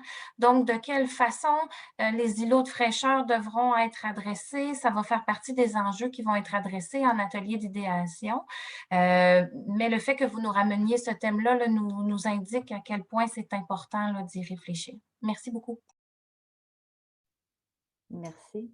On sent vraiment là, que les citoyens ils veulent être dans le concret, ils se voient déjà dans le centre-ville. Donc, on a des questions. Les prochaines questions, c'est un peu aussi là, dans ce sens-là, c'est qu'est-ce qu'on va faire? Donc, ici, on a une question. Je demeure sur la rue Tunisie et avec le nouveau centre-ville, je crains une augmentation de trafic. Les gens prennent souvent la rue Tunisie comme raccourci pour passer de Tachereau à l'autre côté du viaduc Pelletier. Avez-vous envisagé une solution à ce problème? Donc, on voit vraiment, là, on est dans du concret. Monsieur Cléroux, est-ce que vous voulez répondre à cette question? Bon, ce n'est pas une problématique que je connais personnellement. Cependant, effectivement, s'il y en a ce genre de problématiques-là, comme je disais tout à l'heure, on a le problème que, effectivement, notre centre-ville est aussi un lieu de transit et il y a beaucoup de gens qui utilisent des rues pour faire du transit, donc on n'est pas au courant. Et donc, c'est des informations qu'on pourrait avoir, qu'on pourrait donner à nos consultants pour qu'ils puissent analyser pour des solutions. Mais chose certaine, ce qu'on veut faire, entre autres, c'est de donner plus de place donc aux piétons, aux vélos et aux transports en commun et un peu moins à l'auto. Donc, ce qu'on pense aussi, c'est que peut-être à l'avenir, si c'est moins intéressant de transiter par le centre-ville, bien, ils vont passer ailleurs, ceux qui pourront aller vers une autre destination.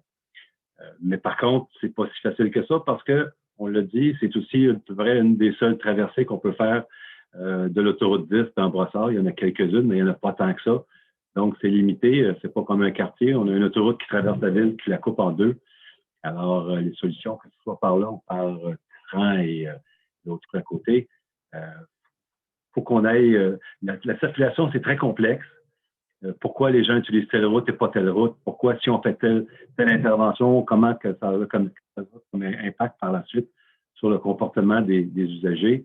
C'est très difficile à prévoir, c'est très difficile à planifier. Alors, mais au moins avoir les idées, les informations relativement à quels sont les problèmes pour essayer de trouver des solutions. Alors, on pourra prendre note aussi de ça et pourrait toujours le répéter aussi aux ateliers d'idéation comme quoi on va essayer de diminuer certains désavantages au quartier résidentiel limitrophe au centre-ville. Là, on ne veut pas effectivement qu'il y ait... Déjà, on sait qu'avec la venue du REM, avec l'enlèvement du stationnement incitatif ou la diminution de beaucoup de classes de stationnement, on sait qu'il va y avoir probablement un impact sur les quartiers. Je pense que notre notre direction du génie, la division de la circulation se penche déjà là-dessus actuellement, ça fait déjà un bon moment. Donc, pour la question du stationnement, pour la question de... Et donc, on est conscient qu'il y a, quand on reste autour de centre-ville, ça peut avoir des impacts et il faut donc aussi les analyser. Merci beaucoup. Donc, la prochaine question, c'est comment va se faire l'accès du côté ouest de la station Panama-REM? Est-ce que cela se fera par un aménagement à partir de la place Portobello et comment ça va s'intégrer au nouveau centre-ville? Donc, je crois, Madame Desfossés, vous aviez déjà parlé un peu là, de ce qui était potentiellement envisagé à travers le tunnel qui existe déjà. Oui, Moi, je pourrais peut-être effectivement. répondre. Oui, Vas-y, Maria. C'est que oui, il y a un tunnel de planifié, ça, il est effectivement là, mais après ça, de l'autre côté du tunnel, il va y avoir quoi? Est-ce qu'il va y avoir des aménagements? Est-ce qu'il va y avoir un stationnement? Est-ce qu'il va y avoir un terminus? Et actuellement, il n'y avait rien de prévu. Avec le REM, il n'y avait rien de projeté. La ville fait des rencontres actuellement au niveau de la direction générale avec le représentant du REM pour essayer de voir qu'est-ce qui pourrait être réalisé de ce côté-là. Est-ce que ça va être justement par le stationnement de Place Portobello ou autre? Est-ce que ça va être par la rue du Franc? On ne sait pas, mais il y a des discussions qui ont lieu actuellement parce que ça peut pas même, ça doit être fait avant qu'on ait adopté le PPU comme tel même, parce que l'ouverture du REM, quand elle va se faire, bon, on va devoir vivre avec. Et là, il y a une sortie de ce côté-là. Alors, si on ne veut pas qu'il y ait une congestion routière parce que plein d'automobilistes qui vont aller là pour faire des pauses, pour aller chercher des gens, etc., bien, il faut le planifier si on veut vraiment bien gérer l'impact que ça aura de ce côté-là du REM. merci. On a une question, la question suivante, c'est dans le PPU, avez-vous déjà une idée de la densité de l'occupation? On semble s'orienter vers la mixité. Vous harmonisez comment? Ben, peut-être qu'on peut clarifier un peu l'outil de PPU aussi. Ben, c'est ça. En fait, le programme particulier va nous permettre justement d'établir des densités. Les densités minimales qui sont obligatoires dans des cas de redéveloppement comme ça, qui sont dictées par le plan métropolitain d'aménagement et de développement, sont assez basses. Donc, oui, je pense que l'idée à long terme d'un centre-ville, c'est d'avoir plutôt qu'une fonction strictement commerciale, c'est effectivement une mixité de commerce et d'habitation. Les images qu'on vous a montrées, sur lesquelles on vous a sondé, c'était des images de ce type-là, c'est-à-dire des basilaires, des fois 1 ou 2 ou 3 étages de commerciaux et de bureaux et ensuite du résidentiel par-dessus. Et l'ensemble du territoire qu'on vous montre là ne pourra pas être développé de la même façon partout. Le Mail-Champlain, le secteur du terminus Panama ou Portobello va avoir chacun ses caractéristiques, chacun ses densités. Et c'est ce qu'on va essayer de travailler avec vous dans l'atelier d'idéation, c'est-à-dire que pour chacun de ces secteurs-là, quelle est la meilleure solution pour redévelopper ces secteurs-là. Mais oui, l'idée maintenant de ces secteurs-là, TOD autour des grands axes de transport, c'est d'avoir de la mixité et d'avoir des secteurs résidentiels. Et la densité va varier, évidemment, là, dépendamment des... Et on avait un petit plan tantôt là, que on n'a pas osé leur montrer, mais Louis-Michel l'a montré qu'il y a différents secteurs à l'intérieur de l'ARTOD. Donc, il va y avoir une planification détaillée pour chacun de ces secteurs-là et ça va varier probablement pour chacun de ces secteurs-là. Mais on n'a pas de chiffre actuellement, c'est-à-dire qu'on va développer ça dans les ateliers d'idéation. Peut-être ce que je rajouterais, c'est que aussi, quand on a fait le sondage d'opinion, on ne vous a pas parlé de densité. Quelle densité vous voulez avoir? On vous a montré des images sur des volumes, des images de centre-ville. Et ça, c'est sûr que quand on regarde des centres-villes avec des tours en hauteur, c'est peut-être un petit peu plus dense que des centres-villes avec des bâtiments de 5, 6, 8 étages. Et donc, c'est plus ça qu'on voulait voir, quel était le volume que vous irez avoir, plus qu'un chiffre, une densité comme telle. C'est ça qu'on pense qui est plus important encore. Merci. Prochaine question. Vous avez sondé les citoyens dans le sens large, mais que disent les propriétaires fonciers des sites visés? Donc, je vais prendre la parole. En fait, en parallèle à la démarche de participation citoyenne, on a eu des rencontres avec les grands propriétaires fonciers des secteurs. Donc, comme vous, ils sont intéressés à être partie prenante de cette vision-là. Comme ça vous a déjà été mentionné, la ville peut faire certaines interventions, mais n'est pas propriétaire des terrains du secteur. Donc, ça doit se faire en partenariat, mais en partenariat dans une vision qui aura été déterminée par la ville, par ses citoyens. Donc, les propriétaires participent à la démarche. Leur opinion va être considérée. Par contre, le souhait, c'est vraiment que ce soit la ville qui soit maître d'œuvre de cette vision-là et qui la détermine, mais en considérant l'ensemble des acteurs du territoire, autant les propriétaires des centres commerciaux que les citoyens également. Merci beaucoup. Donc, je vais poser la prochaine question. Bonjour, je suis quelqu'un qui a récemment commencé à me déplacer en vélo. Je comptais essayer de faire du vélo cet hiver, mais l'utilisation du sel pour faire fondre la neige garantit d'endommager mon vélo. De plus, il y a des plans. Y a-t-il des plans d'avoir des corridors de vélo qui sont garantis d'être déneigés de façon régulière? Donc, je pense qu'on va essayer de se projeter dans le centre-ville parce qu'on est dans le contexte là, de discussion du futur centre-ville. Donc, peut-être qu'on peut adresser cette question-là en demandant est-ce que ça revient un peu à la question là, de la mobilité active. Est-ce qu'on prévoit avoir des corridors de vélo et qui soient aussi là, déneigés en hiver? Ben, je pourrais dire qu'un programme particulier d'urbanisme va certainement identifier les corridors, les liens qu'on va vouloir privilégier. Un programme particulier, même s'il y a un plan d'action, là, on est vraiment dans l'opération. Est-ce qu'on a les budgets municipaux pour déneiger sans sel des pistes cyclables et lesquels qui seront… Là, on est vraiment rendu dans les opérations. C'est un peu plus loin dans le temps. Le programme particulier d'urbanisme qui va essayer de vous dire, c'est comment on peut rejoindre nos grands axes de transport, comment on peut rejoindre le centre-ville. Et au fur et à mesure de ça, puis de l'utilité, c'est là qu'on voit qu'il va rentrer en compte l'idée de le déneiger pour qu'il soit utilisable 4 saisons. On ne peut pas penser, par exemple, déneiger toutes nos pistes cyclables sur le territoire de la ville de Brossard. Il n'y aura pas assez d'usagers pour rentabiliser cette opération-là. Donc, là, il y a un calcul opérationnel qui va se faire à partir du moment où il y aura une augmentation de l'utilisation des vélos sur nos pistes cyclables.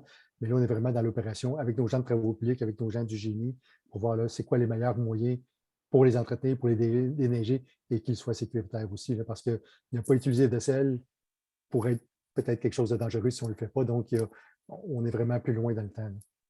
Là.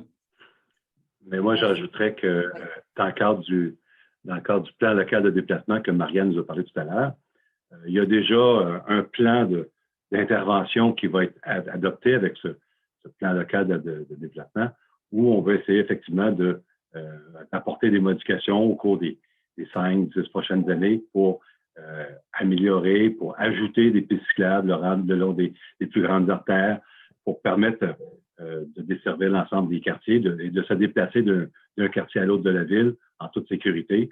Et comme Bernard disait, ben là, on verra après ça quelles sont les artères qu'on va prioriser dans le déneigement l'hiver. Mais ça va se faire, mais c'est sûr que ça ne sera pas d'un coup. Ce n'est pas d'ici 1 an, 2 ans, 3 ans que vous allez voir un paquet de nouvelles pistes cyclables, à moins que les budgets, que le Conseil mette beaucoup de budget et qu'on aille de l'avant. Mais absolument, ça se fait progressivement. On en fait un certain rythme et c'est ce qu'on appelle la théorie des petits pas et on avance régulièrement et qui fait qu'au bout de 5-10 ans, ben, on a un beau réseau puis ça s'est beaucoup amélioré. Alors ça, on va avoir donc un plan et après ça, on va avoir un genre de chronologie, comment on va, dans le programme triennal d'immobilisation, comment on va modifier progressivement le réseau municipal pour intégrer ces pistes cyclables qui ont été planifiées. Merci beaucoup. Prochaine question. Pensez-vous qu'il serait possible que Brossard puisse récupérer ou réintégrer l'administration du boulevard Taschereau de façon à ce que Brossard soit seul maître du développement? Ça me surprendrait beaucoup. C'est quand même une artère provinciale, c'est la route 134. Et c'est l'axe principal de l'agglomération de Longueuil. Je ne vois pas ça dans les livres là, que le ministère des Transports pourrait délaisser l'administration de cette route-là. Elle traverse aussi plusieurs villes, donc déjà, soit qu'elle passe de Longueuil à Brossard, à La Prairie, etc. C'est un autre élément aussi qui fait en sorte que ce genre de route-là, c'est le gouvernement qui décide et ils ont toujours décidé que c'était de leur responsabilité. Mais comme je disais tantôt, ils sont sur le bureau de projet. C'est des gens qui sont ils sont orientés de plus en plus vers l'aménagement et le transport. Donc, on comprend. Il y a beaucoup plus d'urbanistes qu'avant qui travaillent au ministère des Transports, qui comprennent ce que les villes tentent de faire comme aménagement. Et ils n'ont pas juste une vision maintenant de créer des routes. Je pense qu'ils participent à l'amélioration de ces secteurs de vie-là maintenant et ils participent au redéveloppement. Mais il y a quand même un contrôle. Ils ont quand même le rôle de contrôler la fluidité de ces axes-là comme gouvernement. Merci beaucoup. Donc, on a quelques commentaires, solutions là, qui nous sont proposés ici par certains citoyens. Donc, on nous dit un highline ou une coulée verte pour relier les 4 cadrans de l'échangeur. Donc, je pense que c'est l'échangeur de l'autoroute 10 qu'on nous parle ici.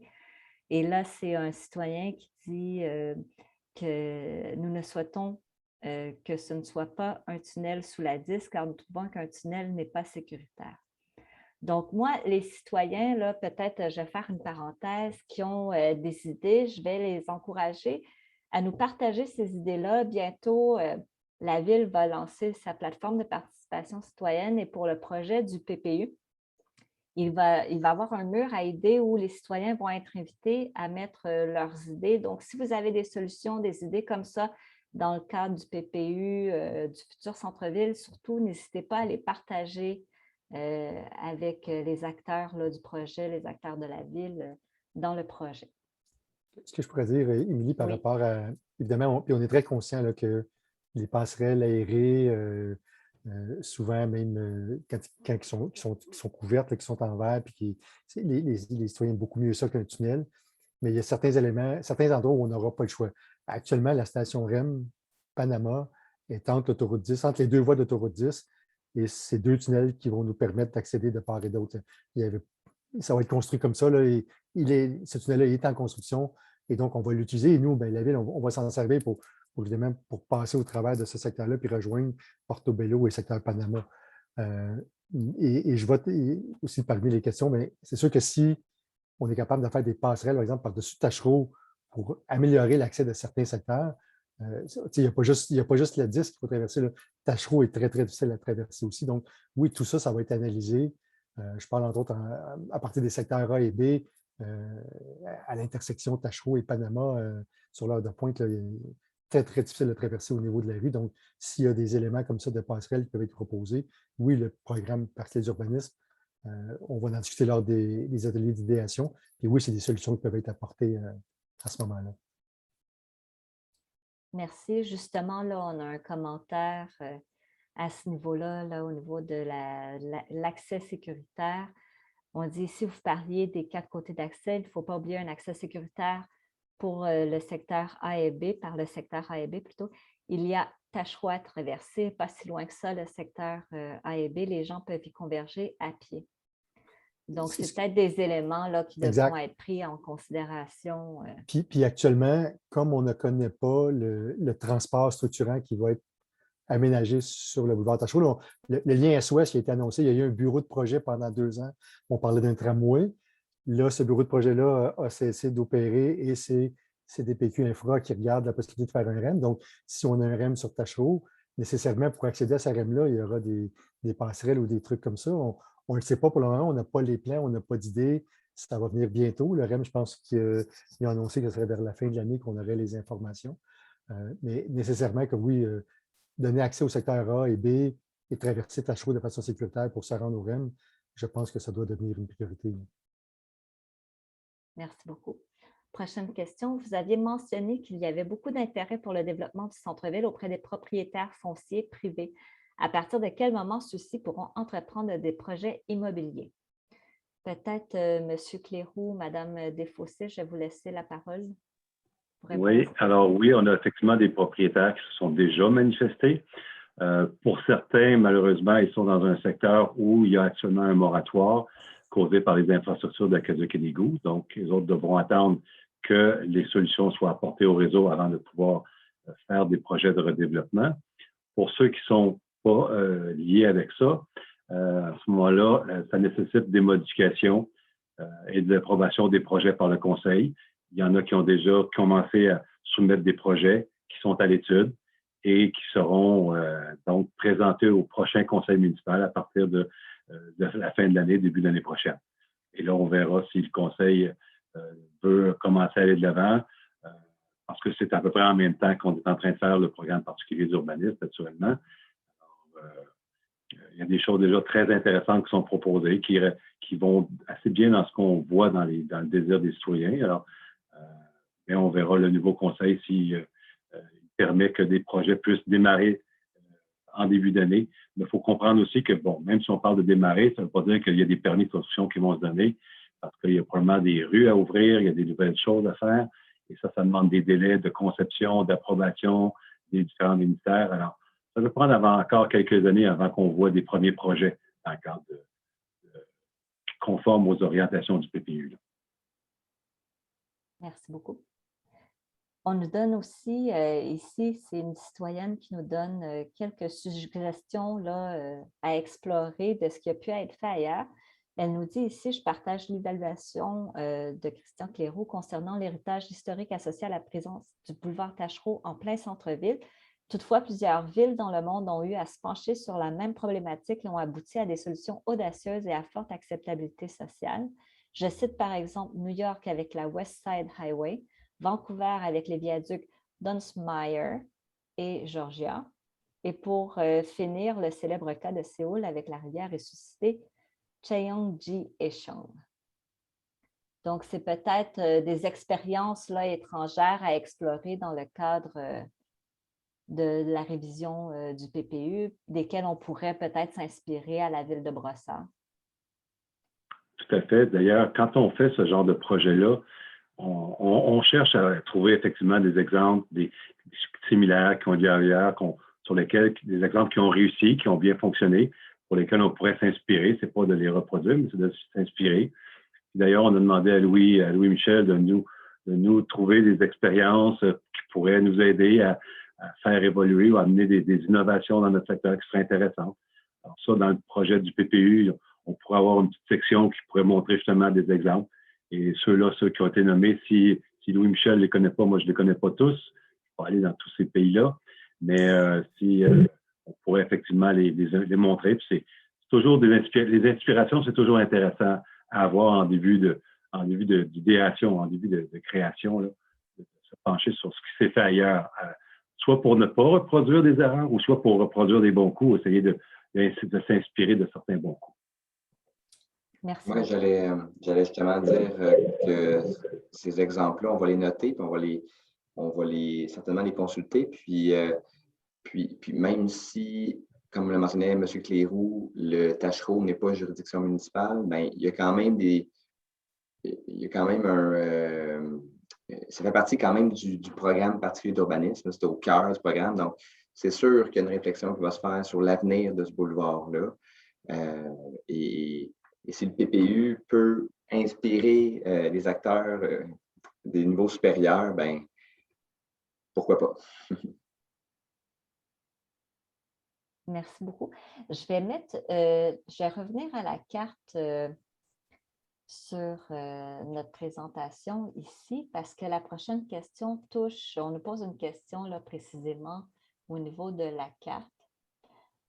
Donc, on nous demande ici, si j'ai bien compris, les logements ne devraient donc pas être touchés par le projet de en tout cas, de révision du centre-ville, le projet de révision du PPU centre-ville, donc de construction du centre-ville. Cependant, je remarque que, par exemple, les logements se situant sur la rue Palerme se trouvent sur la carte que vous montrez à l'écran. Est-ce que vous précisez si les logements dans cette rue pourraient être touchés par la restructuration? Donc, je vais peut-être laisser à Mme Desfossés répondre à cette question. Oui, en fait, pourquoi les logements sur Palerme ont été inclus dans l'aire d'intervention, c'est qu'en fait, il reste un terrain vacant de part et d'autre là, des tours qui sont présentes sur Palerme. Et donc, pourquoi les tours sur Palerme, donc les 4 barres verticales qu'on voit à l'écran sont incluses? C'est uniquement pour nous rappeler qu'elles vont faire partie des éléments à considérer. Donc, non, tout le construit qui existe à Brossard et même les bâtiments qui sont dans l'aire d'intervention, jamais la ville va arriver et dire, bon, ben on démolit tout, on vous exige de démolir votre bâtiment. Au contraire, c'est de dire, on vous considère dans notre vision, on vous propose des choses, on le fait avec vous. Mais dans le cas précis des bâtiments d'habitation sur Palerme, ceux qui sont construits, non, il n'y a rien qui va être proposé pour les bâtiments existants, c'est uniquement pour le terrain vacant qui est entre ces bâtiments-là. Juste, Émilie, est-ce que tu peux, c'est ça, quel contrôle, tu peux juste montrer sur l'écran avec ta flèche où ça se situe Palerme là, pour la majorité des gens? Peut-être que les gens savent quand on se promène dans la ville, mais sur une carte, c'est peut-être plus compliqué. Voilà, c'est dans ce coin-là. Voilà, plus là, ouais, et il faut bien comprendre aussi que quand on parle de redéveloppement, on parlait des grands propriétaires, autant que les petits propriétaires, il va y avoir du redéveloppement si dans ce qu'on projette, dans ce qu'on propose, si les propriétaires voient qu'il y a un intérêt économique de démolir un bâtiment pour reconstruire, ben le propriétaire, lui, va peut-être y voir un intérêt à le faire. Ça peut arriver, mais la ville n'oblige pas. Comme Marianne dit, la ville n'oblige pas des redéveloppements. Si les propriétaires y voient un intérêt, s'ils pensent que en démolissant son bâtiment puis en reconstruisant, il y a un intérêt économique, que ça coûte. Donc, il va le faire. Sinon, il n'y aura pas de projet. Est-ce que ça fait en sorte que ces projets-là, sur ces rues-là, vont se faire? Ben, il y a peu de chance parce que là, on va voir, on ne sait pas encore qu'est-ce qu'on pourrait avoir comme proposition, mais il faut donc démolir un immeuble de 4 étages pour reconstruire, ben, il faut que ça vaille la peine économiquement. Puis, je ne pense pas que c'est ce genre de projet-là qu'il va y avoir en premier. Ce qu'on pense, c'est les petits projets de petits bâtiments commerciaux, vacants. Ça va se développer, ça va se démolir, se reconstruire en immeuble mixte. C'est plus dans ces cas-là qu'on va avoir les premiers cas de redéveloppement. Pas les immeubles comme ça qui sont totalement occupés avec 200 unités de logement. C'est pas là que ça va se passer. Merci beaucoup.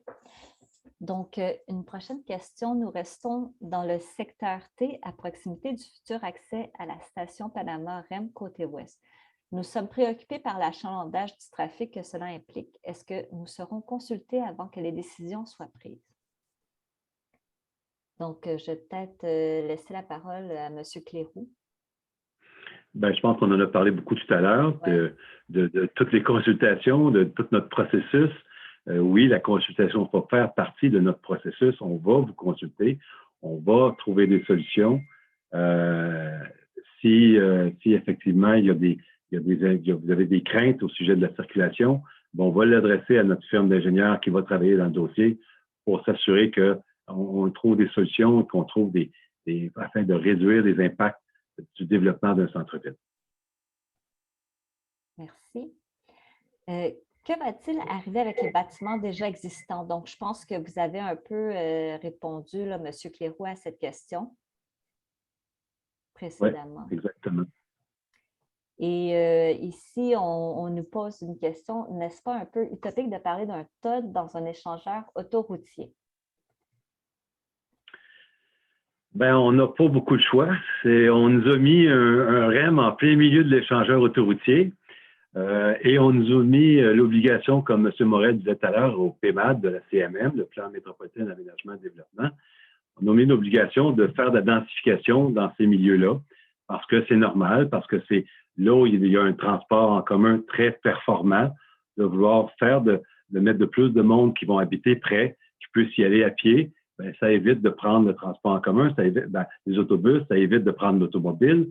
Donc, c'est pour ça qu'il faut densifier que pour tous les TOD de la région métropolitaine, que ce soit pour des REM, que ce soit pour le métro, que ce soit pour des stationnements incitatifs, ça peut être tous des TOD à différents niveaux.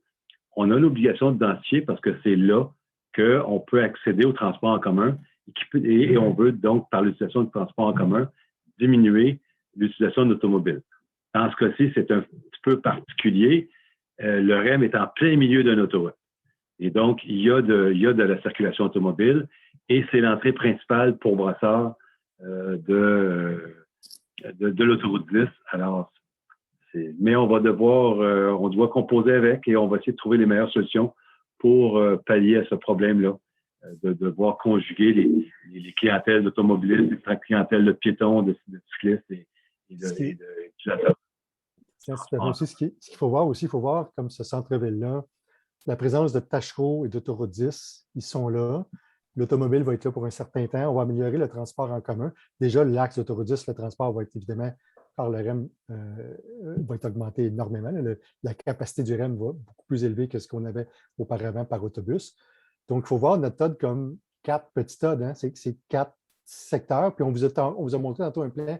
On a déjà un secteur qui est découpé. Notre programme particulier qui est existant, parce qu'on vous a dit qu'on est en train de le réviser, mais il y en a un qui est existant. Ces secteurs-là ont déjà été identifiés par le passé.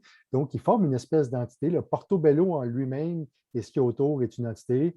Ce qu'on a trouvé autour du Mail Champlain et de Panama, c'est la même chose. Donc, oui, on peut penser que ça pourrait être topique de faire un TOD, mais voyons-le comme 4 petits TOD peut-être avec ces spécificités qui pourront être développées. Je pense que c'est ces idées-là qu'on va essayer de développer avec vous lors des ateliers d'idéation. Mais c'est sûr que, puis on pourrait bien avoir, ça pourrait être aussi utopique de dire qu'on va enfouir tout ça puis qu'on n'aura plus d'autoroute, mais là, je pense que ça serait encore plus utopique. Là. Le REM est installé, comme Christian disait, entre l'autoroute. Il y a des tunnels pour piétons qui vont accéder de part et d'autre. Il faut le voir comme, je pense, quelque chose qui va qui se touche, mais qui n'est pas un ensemble uniforme comme un centre-ville, un gros tonne qui serait uniforme. Là. Je pense qu'il va avoir une caractéristique. Ce découpage-là d'autoroute va laisser pour un certain temps encore cette trace-là. Peut-être. Ça nous donne un grand défi. Est-ce que je préciserais? Oui, ça nous donne un grand défi. J'ai eu un texto de la direction générale. Pour la question de tantôt là, sur les gens qui habitent dans le T, on le sait que quand le REM va ouvrir, il y a des piétons qui vont sortir du côté de Portobello. Et oui, les citoyens vont être consultés. Là, je viens d'avoir un message du directeur général adjoint, M. Bergeron, qui nous écoute probablement. Et il va y avoir une consultation. Là. Il voulait que je le précise. Donc, c'est sûr qu'il y a des gens qui vont sortir du REM à pied, qui vont être là. Donc, il faut voir comment on va être capable de desservir le mieux possible ces citoyens-là, mais évidemment, en faisant attention aux résidents du secteur d'été pour ne pas qu'on vienne avoir des problématiques de stationnement, de circulation, de trucs comme chose. Ça se discute beaucoup là, entre le RTL, le REM et la ville, ou au niveau de la direction générale, et il va y avoir des consultations qui vont avoir lieu, là, évidemment, avant que la REM ouvre, ça c'est sûr. Merci. On va prendre une dernière question parce qu'on a juste une dernière question. Puis on avait annoncé aussi qu'on terminait notre soirée d'information à 20h. Donc, c'est un peu une colle qui est posée comme dernière question. C'est une bonne question de fin. Comment s'assurer que les résidents ne prendront pas leur voiture, leur auto? Donc, je ne sais pas si on est capable de répondre à cette question-là. Ça dépend. Il faudrait développer un peu la question. Mais quand on parle de redévelopper un centre-ville et d'y mettre une mixité résidentielle, évidemment, la question de l'utilisation de l'auto pour les nouveaux résidents dans les nouveaux logements, ça va être beaucoup basé sur la possibilité d'avoir des stationnements. Si on permet 2 stationnements pour chacun de ces logements-là, les gens qui vont acheter dans ce coin-là vont avoir 2 autos puis ils vont l'utiliser aussi. Il y a des villes, puis là, Louis-Michel, dans son étude, va nous faire de comparable, on a déjà discuté, il y a des villes que quand on est dans des tonnes, qui interdisent de faire des stationnements. Je pense entre autres sur la région de Portland ou Seattle, là, qui ont des règlements comme ça. Donc, tout ça va être analysé. Donc, ça, c'est pour les gens qui vont venir habiter dans le secteur du centre-ville. Maintenant, pour les gens qui veulent venir consommer dans le centre-ville, parce que c'est un lieu de consommation, le sondage nous montre que les gens veulent continuer à l'utiliser.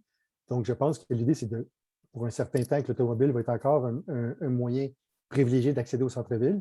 Et je pense que la solution ensuite passe par le transport en commun. Mais ça, la ville de Brossard n'a pas son propre système de transport en commun. C'est la Rive-Sud, c'est l'agglomération de Longueuil. Donc, tout ça doit être discuté avec ces organismes-là. Mais l'idée, c'est d'avoir ça sur un long terme, d'améliorer le transport en commun. Nécessairement, les gens vont finir par utiliser plus le transport en commun. si, comme Christian Cléroux le disait tantôt, si c'est plus efficace, si c'est moins d'inconvénients, si ça nous permet une meilleure desserte que de tout le temps utiliser notre auto, la stationner, puis ensuite marcher, puis se promener d'une place à l'autre. Donc, ça va dépendre beaucoup de ce qu'on va être capable d'offrir comme service de transport en commun. Je pense que Mme Oui, Desfossés je voulait ajouter quelque chose aussi. Vas-y. Oui, en fait, l'idée, c'est de rendre attrayants les autres modes de transport et d'offrir des vraies alternatives à l'auto aux citoyens.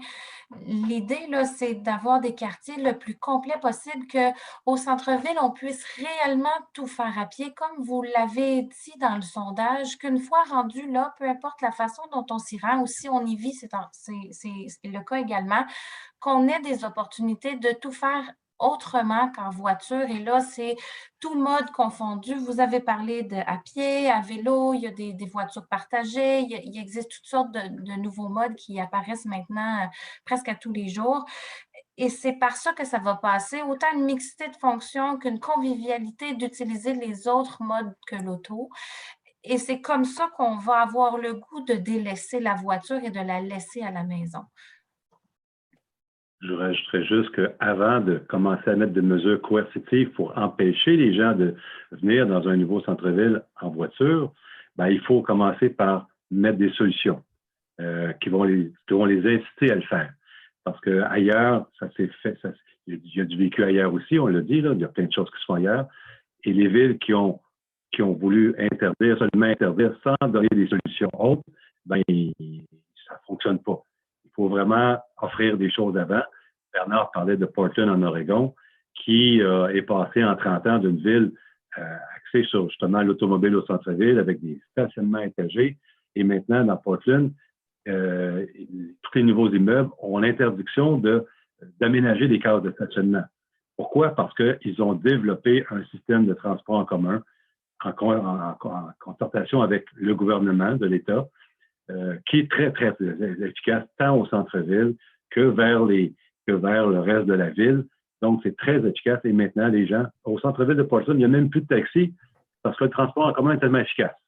Alors, les gens marchent ou prennent le transport en commun, mais le taxi n'y va même plus parce qu'il n'y a plus de clients. Donc, il faut offrir, comme Marianne dit, des solutions avant de commencer à être coercitif, avant de dire qu'on va, dans nos règlements, dire que les promoteurs n'ont pas le droit de construire ou d'aménager du stationnement. Ça ne donnera rien si le transport en commun n'est pas modifié. Alors, c'est pour ça qu'on pense, nous, que ça va prendre quand même encore quelques années, comme Bernard disait tout à l'heure. Ça peut prendre un petit peu de temps, le temps que le RTL améliore son réseau et que les gens commencent à l'utiliser. On va pouvoir progressivement réduire les normes et passer à diminuer la place de l'automobile dans la ville. Merci beaucoup. Donc, j'ai mentionné aussi qu'on a eu quelques remerciements là, de la part de citoyens qui ont assisté à la soirée d'information. Et moi, je veux les remercier de leur participation à cette soirée d'information pour leurs questions. J'espère que toutes les questions, on a bien répondu aux questions que vous nous avez posées. Si vous avez encore des questions, n'hésitez pas à contacter Service Brossard qui vont s'assurer d'envoyer votre question au bon interlocuteur. Aussi, vous pouvez toujours consulter la page brossard.ca/centre-ville, donc centre-ville. Et je vous invite aussi également là, à écouter le balado. On a produit un balado cet été qui a été produit par la Ville. Il se trouve sur le site Internet de la Ville, sur la page du projet.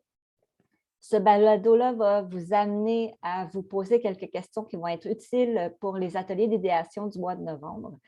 Et donc, nous vous donnons rendez-vous en novembre pour les ateliers d'idéation. Je vous remercie encore une fois pour votre participation ce soir et je vous souhaite une bonne soirée à tous. Merci.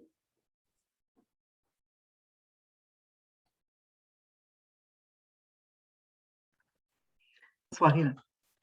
Bonne soirée, au revoir. Merci. Merci, bonne soirée.